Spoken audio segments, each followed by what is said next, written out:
Bonjour frères et sœurs de la fraternité à l'heure de Dieu, ça fait longtemps. Ça fait longtemps que j'en ai fait des capsules parce que j'avais pas d'idée. Hein. Je vous ai expliqué l'autre fois dans une petite vidéo sur notre groupe Facebook que je faisais pas de capsules parce qu'il n'y avait pas d'idée qui me venait, j'avais pas d'inspiration.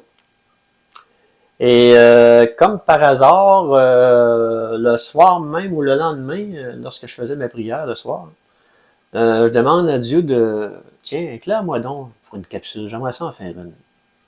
Et puis, poum, c'est venu. C'est venu, puis ça n'a pas été long à venir. Et puis même, je pourrais vous dire, même plus que ça, le lendemain, après avoir eu cette idée-là, je lis une lettre de Saint Paul qui avait rapport en direct avec la capsule que je voulais faire. Alors, comme de quoi il n'y a pas d'hasard, quand on remet notre vie entre les mains de Dieu, hein, quand on lui fait confiance, lui, il s'occupe de nous. Et puis moi, j'aime bien ça, lui faire confiance. Pas tout le temps, des fois, je fais à ma tête. C'est peut-être pour ça que j'avais pas d'idée aussi. Alors, aujourd'hui, frères et sœurs, le titre de la capsule, c'est « À quoi sert-il de lire l'Évangile? » Et là, j'ai des notes. Je ne vais plus avec le prompteur pour faire à quoi que je lis pas, faire semblant. Là. D'abord, ça paraissait de toute façon. Et puis, c'est moins lourd pour moi de vous lire le texte avec un papier que de lire sur un prompteur. Là.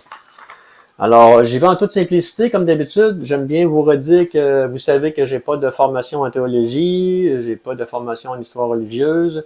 Tout ce que j'explique dans mes capsules, ce sont mes idées personnelles. Alors, vous en faites ce que vous voulez. Alors, à quoi sert-il de lire l'Évangile? La première réponse qui me vient spontanément dans la tête comme ça, moi, j'ai envie de vous dire, ça sert absolument à rien de lire l'Évangile. Ça sert à rien. Vous êtes surpris? Je m'explique. Ça va faire 22 ans, en 2026, moi, que je publie les évangiles sur Internet. Vous savez, je ne vous raconterai pas toute l'histoire du site web, ici et ça. Bon, les évangiles, je les ai lus de long en large depuis 22 ans. Et puis, vous savez comme moi que les évangiles, c'est toujours des textes qui reviennent. Hein, c'est toujours la même chose.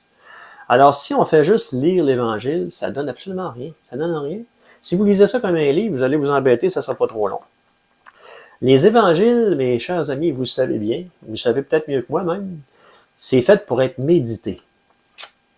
Alors, je vais vous donner des explications tantôt par rapport justement à la méditation des Évangiles. Mais avant ça, j'ai eu une idée, ça m'arrive des fois. J'ai dit, tiens, je vais poser la question à Google. Il en sait des choses, lui. Je lui ai demandé à quoi sert-il de lire l'Évangile. Et je vais vous lire ce que Google me répond. Quand même pas pire, le Google. Lire l'Évangile sert principalement à découvrir la vie, les enseignements et le message de Jésus-Christ, ce qui est fondamental pour la foi chrétienne, offrant des enseignements pour la vie quotidienne, la guérison spirituelle, la transformation personnelle et la compassion de la promesse de la vie éternelle à travers les sacrifices de Jésus. C'est une source d'inspiration, de guidance et d'édification spirituelle pour le croyant essentiel pour connaître Dieu et son plan sur le salut. Quand même pas pire. Alors j'ai dit, tiens, on ne se fiera pas juste à Google, je vais aller voir l'intelligence artificielle. C'était à la mode, c'est ainsi le IA. Et j'ai demandé à ChatGPT, c'est un des plus populaires. Alors ChatGPT, lui, il me dit lire l'Évangile sert à nourrir la foi, comprendre le message central du christianisme et trouver des repères spirituels et éthiques pour la vie quotidienne. Juste ça. Il n'est pas très explicatif. En tout cas, cette journée-là, il n'était pas plus que ça. Peut-être qu'il y a des journées où il est plus explicatif. J'ai trouvé que Google donnait une explication meilleure là-dessus. Pour ma part, je vais vous lire une lettre justement de Saint Paul. Saint Paul, c'est vrai, lui, il nous donne une explication. C'est dans la lettre aux Romains en 15, 4, 9, pour ceux qui voudraient aller voir. Alors, il dit, frères, tout ce qui est écrit à l'avance dans les livres saints l'a été pour nous instruire, afin que, grâce à la persévérance et au réconfort des Écritures, nous ayons l'espérance. Quand même pas pire une explication comme ça. Ça doit faire 2000 ans de ça. Lui, il n'y avait pas d'intelligence artificielle pour se trouver des idées, d'explications. Alors moi, je vais vous donner des petites idées que... Bon, je vais vous donner 2 exemples. Je pense que ça va être assez. Mon premier exemple de méditation, je l'ai pris par hasard, vous la connaissez sûrement, c'est Luc 11, 18, 14, c'est la guérison des 10 lépreux. Alors, permettez-moi de vous lire un petit peu l'Évangile. Alors qu'il se rendait à Jérusalem, Jésus passa entre la Samarie et la Galilée. Comme il entrait dans un village, 10 lépreux vinrent à sa rencontre. Ils se tirent à distance, hein? Et c'est sûr qu'il y avait la lèpre. Il ne voulait pas infecter Jésus. Alors ils se mirent à dire, Jésus, Maître, aie pitié de nous. Lorsque qu'il les vit, Jésus leur dit, allez vous montrer aux prêtres. Pendant qu'ils allaient, ils furent guéris. Alors l'un d'entre eux, se voyant guéri, revint sur ses pas en rendant gloire à Dieu à haute voix. Il tomba le visage contre terre aux pieds de Jésus et le remercia. C'était un Samaritain. Alors Jésus prit la parole. Les 10 n'ont-ils pas été guéris? Et les 9 autres, où sont-ils? S'est-il trouvé que cet étranger pour revenir rendre gloire à Dieu? Puis il dit, lève-toi, va, ta foi t'a sauvé. Alors, si on médite un petit peu sur cet évangile-là, je vous explique mon cheminement personnel à moi, je peux me poser la question, moi, est-ce que je suis comme le Samaritain? Est-ce que je remercie Dieu pour tous les bienfaits qu'il me donne chaque jour? Hein? La santé mentale et physique, c'est beaucoup ça. Quand je me lève le matin et je suis en pleine forme, musclé. Non, mais sérieux? Juste ça. La santé mentale et physique, à chaque jour. La bonne nourriture que je mange à tous les jours, que j'ai dans le frigidaire, hein, il y en a plein. Le vin, la bière, on a tout. Tous les bienfaits, les amis que j'ai, les bons amis, la famille. J'ai tout ça pour moi. Est-ce que je rends grâce à Dieu pour ça? Ou je m'en fous comme les 9 autres? Les 9 autres lépreux qui sont partis avec leur guérison puis au diable Jésus. On peut se poser la question. Eh bien, c'est ça, méditer l'Évangile. Méditer l'Évangile, c'est mettre ça à notre niveau, à nous. Hein? Se regarder dans le miroir et puis se dire, est-ce que j'agis comme les 9 autres lépreux ou j'agis comme celui qui est revenu à Jésus hein, pour le remercier à chaque jour de tous ses bienfaits? Ou si je pense que tout vient de moi, hein? Tout vient de moi, j'ai pas besoin de Dieu pour vivre ma vie. Ou si au contraire, je lui remets ma vie entre ses mains. Faire confiance à Dieu, c'est pas facile. C'est pas toujours facile. Hein? Dieu, lui, il nous trace un chemin droit. Mais nous autres, des fois, on prend des courbes. Pas toujours facile, des fois, les courbes. Des fois, les courbes sont obstruées. On s'enfarge. Alors ça, c'est ma méditation pour cet évangile-là. Je vous donne un autre exemple qui est très simple aussi. Bon, je vous la lirai pas au complet parce qu'elle est assez longue. C'est l'annonce de l'ange Gabriel à la Marie. Hein, à Marie. C'est dans un évangile de Luc. Tout le monde la connaît. Bon, l'ange apparaît à Marie et il va lui dire qu'elle va enfanter. Puis elle lui dit, comment ça se fait, je vais enfanter? Moi, j'ai pas de mari, puis tout ça. La grâce de Dieu va tomber sur toi, puis tu vas avoir un enfant, puis ci, puis ça. On la connaît, celle-là. Mais c'est à la fin, à la toute fin que moi, ma méditation me vient au cœur. Une fois que l'ange Gabriel lui a tout annoncé ça, hein, puis qu'il y a même sa cousine qui est enceinte déjà de 6 mois, hein, alors qu'elle était stérile. Alors Marie, elle dit, je suis la servante du Seigneur, que tout se passe pour moi selon ta parole. Alors là, c'est là que je vais méditer, moi. Je me dis, moi, est-ce que je suis capable de dire à Dieu que tout se passe pour moi selon ta parole? Faut avoir confiance. Faut vraiment avoir confiance en Dieu. Hein? ou si je me remets entre mes mains, mes propres mains à moi, puis je me dis, ben, tasse-toi, là, c'est moi qui mène ma vie. On peut faire ça aussi. Mais on peut aussi choisir de remettre notre vie entre les mains de Dieu. Puis quand on fait ça, ben moi, je peux vous le dire par expérience, quand on remet notre vie entre les mains de Dieu, puis qu'on lui fait confiance, puis qu'on le prie tous les jours, puis qu'on lui parle, ben moi, je peux vous assurer que Dieu ne nous laisse pas tomber. C'est pas toujours facile de voir ce qu'il fait pour nous, mais il faut être attentif. Il faut être attentif, parce que Dieu, il crie pas, hein?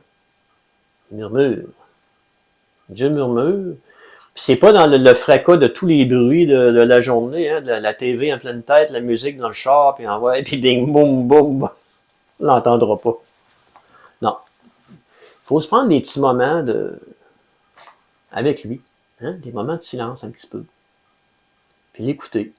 Méditer la parole. Moi, en tout cas, ça fait 22 ans que je lis l'Évangile. Des fois, c'est plate. Je ne vous le cacherai pas. Des fois, c'est sûr, quand je ne médite pas les Évangiles, que je fais juste les lire comme ça, bah, écoutez, la Marie, on le sait qu'elle va avoir un enfant, puis on les connaît par cœur. Mais quand on prend la peine de méditer, hein, je pourrais vous donner un autre exemple. C'est l'exemple, je vais vous en donner un autre. Bon, vu que vous êtes gentil. C'est l'exemple du bon samaritain. Vous la connaissez, celle-là? Hein, un bon samaritain qui... bon, il y a un homme qui descendait sur le... Attendez un petit peu, je vais prendre mes feuilles. Pardonnez-moi, je vais vous essayer de vous expliquer ça un petit peu. La bonne feuille, ce serait mieux. Je perds dans mes feuilles, pardonnez-moi. Hein, bon. Un homme descendait de Jérusalem à Jéricho, hein, puis il était attaqué par des brigands. Et puis il le battent, il enlève ses vêtements, il le vole, puis il te le sacre dans le fossé. Il le laisse là comme mort.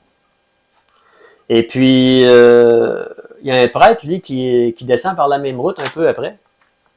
Bon, à côté, fait son chemin. Ensuite de ça, il y a un lévite qui passe par le même chemin. Lui, pareil, il passe à côté du gars. On ne le regarde pas trop, on continue. On a magané pas mal, on ne s'occupe pas de ça. Et puis, il y a le bon samaritain qui arrive après. Il voit le gars, on ramasse le gars, il commence à le soigner, puis il le met sur sa mule.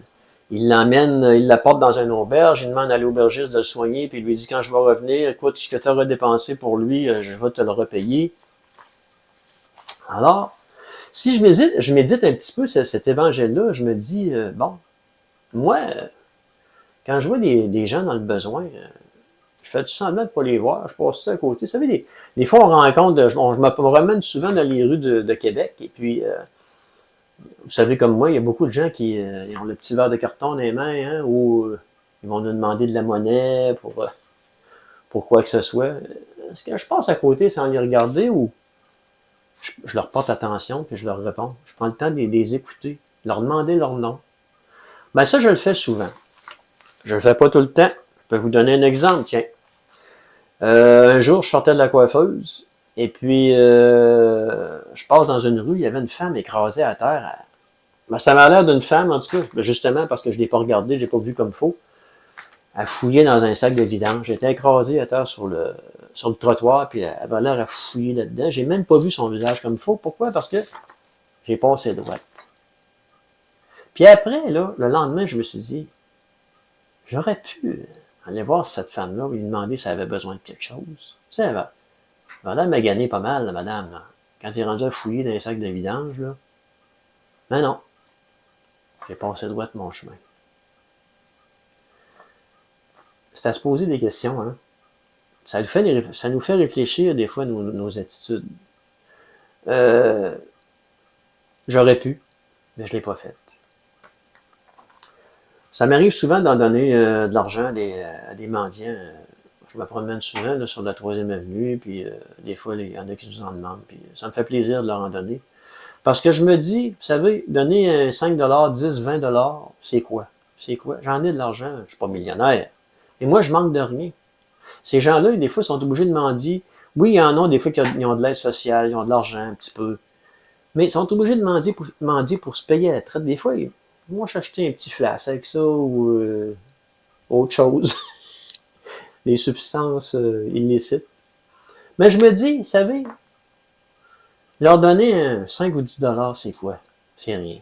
Puis eux autres, ça leur fait plaisir, ils vont se gâter avec ça.